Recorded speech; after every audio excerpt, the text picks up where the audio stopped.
Welcome to the Windows Computer and Technology channel, and we have an update for the Firefox browser again. Firefox browser now goes at 150.0.3, so if you go into the upper right corner, you click on the hamburger menu, go down into Help, and go to About Firefox. 151.0.3. I say 150 all the time, I don't know why. 151.0.3.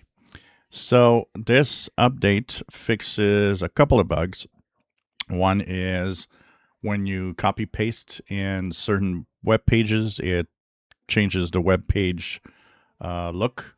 And someone might have noticed, I had noticed that the VPN button was big. I thought it maybe because I turned it on and used it. But no, it was actually a problem with it being a little too big. So now it's back to the standard size on the taskbar.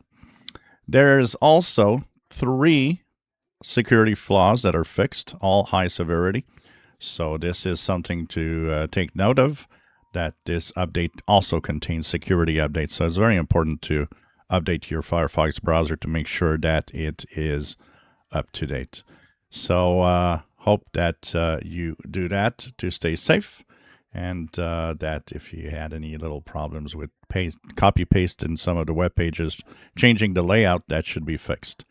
If you enjoy my videos, please subscribe, give us thumbs up. Thank you for watching.